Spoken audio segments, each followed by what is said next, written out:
Flying first class internationally with Delta. And yes, it does matter if you're flying internationally or domestically. And I learned this the hard way. When I flew to New York, I thought, I'm first class. I'm going to try out the Delta Lounge. And they told me, no, no, no, no, no. You don't get in the Delta Lounge on a first class flight domestically. Do you have a specific credit card that lets you in instead? And at the time, I didn't. So, embarrassingly, with my head held down, I marched my little butt to the American Express lounge. But on this specific flight, we were headed to Amsterdam, so I did get to check it out, and I'm going to give you the inside scoop. Let's get started. You walk into the Delta Lounge area. When you walk in, there's a stand with an employee there, and they check you in. And I guess whether you have first class tickets internationally or you're using your credit card, he does all of that. Once you are approved, you can either go up the elevators or up the steps. And the day that we went, they were working on the elevator. So if you had a disability, I'm not so sure how they would have gotten you up or if there was a way, but we took the steps. Once you're upstairs, the first thing you see is a large TV screen with all the airline information on it. It's very similar to the boards or TV screens you would see out in the other areas, but this one only has the flight information of people checked into the lounge, so you can see your flight the whole time. It doesn't really scroll through the screens or anything like that. And I do have to say that if all the Delta lounges were the MSY Airport Lounge, I would highly recommend them, but they're not, and I can't. But the MSY Airport, which we'll show first, was super nice. I would say it's comparable to the American Express's lounge, because they both offer comfy seating and they both offer charging stations for your phone or for your other devices. They both serve food and alcohol included once you're inside. But there were a few differences. So the bathrooms in the American Express lounge, it's individual stalls, and there's only two of them. In the Delta lounge, it's a typical multi-stalled bathroom, but it's nicer than your regular public bathroom because they have the lotions and all the things. But what I really liked is that I didn't have to touch the door going out. They actually had this thing where you waved your hand in front of. And I'm not going to say I'm OCD, but I know everybody does not wash their hands leaving the bathroom, so I'm that person that's like always using a whole bunch of towels to open bathroom doors because I don't trust everybody to wash their hands correctly, if they even wash them. But once we're back inside of the main lounge, the food and beverage area I really liked.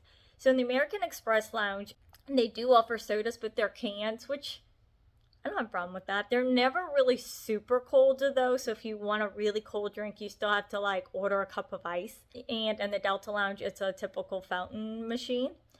But what I do like is while they both offer cereals and oatmeals and eggs and hash browns and your typical breakfast food, the American Express Lounge, you actually have to take a picture of a QR code, and that's how you get your food delivered to your table. But in the Delta Lounge, it's like a buffet style. But I like being able to see the food there because hash browns in one place are not the same as hash browns in another place. So maybe I want a little bit, maybe I want a lot of it. And I don't want to feel like I have to be careful on how much I order because I don't know what I'm ordering. So I did really like that. Once it was time to board our flight, we headed to the gate. And we flew first class, so we got to board first, get our luggage up, and the staff are always so much more welcoming when you fly first class. And I'm sure they're supposed to be super welcoming to everyone, but there really is a difference. Once you make your way to your seats, the seats are wider in first class, and then the table tray, instead of folding from the front, it actually comes up out of the cubby, which is nice because it just gives you a little bit more space. You get your free movies, and then you get real dishes when you're served your meals and your teas or whatever drink. You get real dishes and not disposable dishes, which I do really like, I'll be honest. But on this flight from MSY to Detroit, because we had a layover, there are no direct flights from MSY to Amsterdam. Both the food and the staff met expectations. They didn't do anything rude. They didn't rub us the wrong way, but they just didn't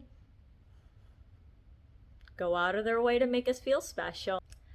Upon arriving in Detroit, we had to make our way across the airport to get to the next Delta lounge. And I will say, this was my first time in the Detroit airport, and they had the moving walkways, which I always like. But they also had the trams that kind of went above your head, which I thought was kind of cool. And the airport itself is pretty nice. That being said, once you make it to the Delta lounge in Detroit, it was a huge letdown. If that was my first impression of a Delta lounge, I don't know that I would have tried to get into another one, to be completely honest. Like, the staff, I'm not gonna say they were rude or ignoring people, but it was pretty close to that. Like, there's that line, like, where a person's like, how much can I do before I'll get in trouble? And that's kind of where the staff, like, floated. And it wasn't clean. And when I say it wasn't clean, I mean, like, throughout the whole lounge, it wasn't clean. We found a seat, which there wasn't very many available. This lounge was more full than the MSY lounge was. And the bigger airports do usually have fuller lounges, so that's not necessarily a drawback. But the problem is that once tables were empty, there was no one really going around to pick up someone else's mess or to wipe them down, which is kind of a big deal when, it's supposed to be an exclusive space. You want to feel like you're getting something that other people don't get. But we found seats, and Hansu asked someone to pick it up and to clean it up, and nothing. And then he asked someone pulling what appeared to be like a trash space if we could throw things away in there or give it to him. And she straight up told him no. So we waited for a few minutes, and finally Hansu literally got up and cleaned up someone else's mess so we could have a space to clean. And it's just not okay. It's not acceptable. It wouldn't be okay even at a McDonald's staff to do that, right? So why are we doing that in an exclusive lounge?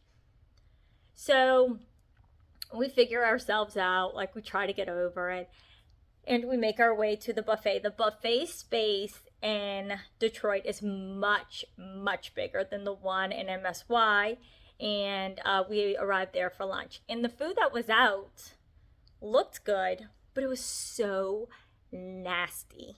Like, where the spoons were, it was like globs of dried up food, or like where crumbs were, it was like tons of it. Where the cookie station or cake station was, it was tons of crumbs and crust and everywhere. Near the drink stations, you were lucky if they had teas or anything like that, or even water. It was all empty, it was all dirty, and honestly, like, I even asked a staff member there if they were going to refill the food because so much of it was empty.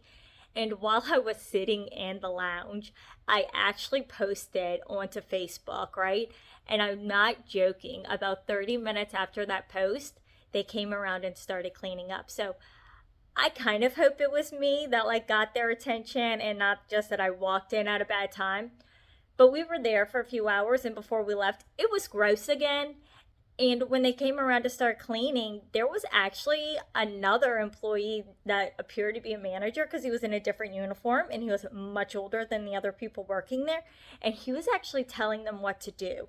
So part of me kind of wonders, like, one, was it my post, right? Or am I just that narcissistic? Or did someone really complain enough that a manager had to come out and make these people do their jobs? Either way, it's really not cool. But at the same time, I do pride myself on being honest, so I do want to, like, stay true to that, right? The food that I did get, it was really tasty for, like, a buffet style food, right? And I'm not in Cajun region anymore, so I have to expect that the food's not going to be seasoned the way that I'm used to. But it was tasty. Like, I ate soup and hummus and all kinds of food, and what I got, it was tasty, but I still don't feel like I should have to question how clean the utensils are that I'm, like, using to gather my items. And I feel like that's such an easy fix. If you're one of those people that have to like pay with a special credit card to get in, or you're trying to get other people in to experience it, I really wouldn't recommend that you do it in the Detroit area. I mean, unless they like really do this whole thing where they like change the whole culture there, because it was an attitude problem, it was a cleanliness problem. It was just laziness of the staff, to be completely honest. Like, and it wasn't like one or two people, because then you can say maybe they're having a bad day, but it was everyone. Even to get a drink at the bar, there was a line so deep that it wasn't even worth trying to get a drink at the bar. Finally, it is time for us to actually head to Amsterdam. And I do love flying internationally first class, because there's a difference in domestic flights, but it's like comparing, like, I don't know, different types of the same thing, right? Like your seat's just a little wider, your dishes are a little nicer, your space is a little nicer. It's not so much nicer that it's like, oh my god, you have to fly first class. Of course, like, if you can do, because it is nicer, right? But if you're really going to try and save up to fly first class anywhere, it should be internationally, because there's such a big difference in what you get. So on our international flight, the seats are much, much wider, and each person kind of gets like their own cubby space. You had this thick, like maybe this thick piece of like plastic divider thing between you and the person sitting to your right. You are completely divided though. So like Hansu and I were flying together, but like I couldn't reach over and grab him. Like I had to reach over and touch him if I wanted to. But the seats are much wider again, and they actually like turn into a bed. And I think that's why I'm able to rest when I fly internationally first class, because you can actually lay down. And it's not like the most comfortable, but it's definitely much better than trying to sleep sitting up. And the staff on the international flight out were amazing. They like welcomed you, made sure you had your drink several times throughout the flight, served you the food again. All of the food is beautiful, and you can eat it. It's tasty-ish, but not enough to like lock in your memory bank. You're like, yeah, I'll take a picture because it's cute, but nothing that like I'd be upset if I never ate again. And when you actually sit, they give you this little care package. It's got a toothbrush in it, because when you fly internationally, like, you just want to freshen up. And toothpaste, eye mask, and then like earplugs. And they came in this really, really cute little pouch.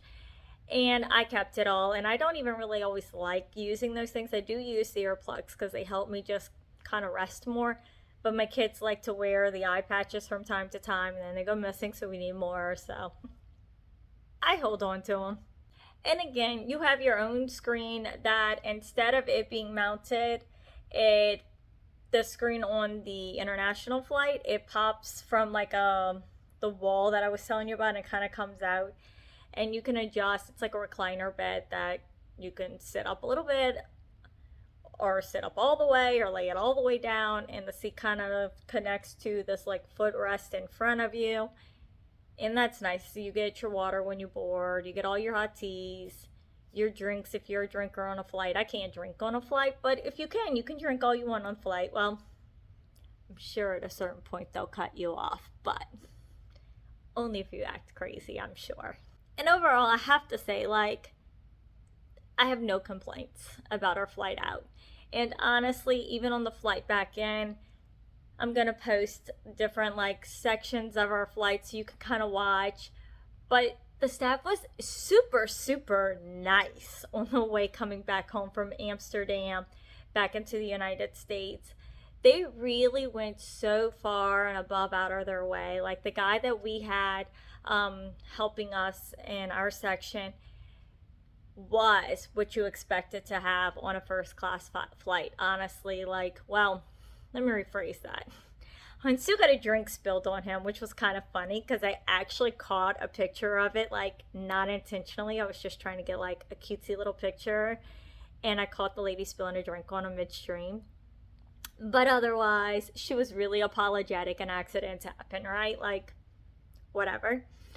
But The main guy that was like helping on my side, because we're divided, the girl was helping on Hansu's side, was so sweet. When you think of the service that you're supposed to get on a first class flight, or any time you pay for an extra service, he is what you imagine. And honestly, like, he should be the one to train everyone else across the board. Like, the whole time, like, he was super friendly to everyone that got on and off of the flight, not just the first class members, because again, I pay attention to those things. I just like to be aware of my surroundings, and I'm kind of a people watcher. But he seriously welcomed everyone onto the flight. Once we were on board, he was like, how are you doing? What can I get for you? Are you sure you don't need anything else? And to those people that were resting and requested to be left alone, he wrote down the times that they wanted to be woken up or what they wanted to eat before they rested, so he would have it ready for, like, he was great. But as far as flying Delta first class, here's my view. The MSY Lounge, if you get a chance, you should check it out. The first class flight domestically, meh.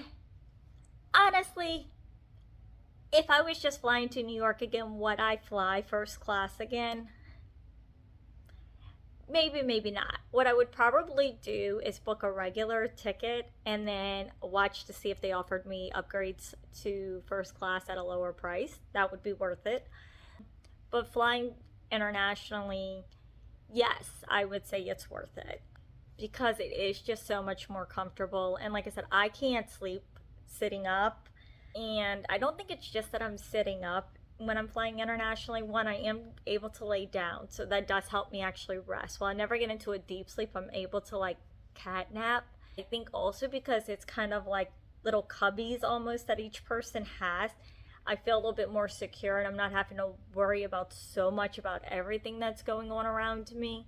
And so I do absolutely think it's worth it to fly first class internationally. So I hope you liked this video, and I hope that you keep coming back around to see what we think about different parts of our travels. And I will be doing our Amsterdam video pretty soon, so watch that. Make sure to like and subscribe. And as always, let me know if there's anything you're interested in seeing or any place you want us to visit specifically, and we will keep that in mind. Thanks.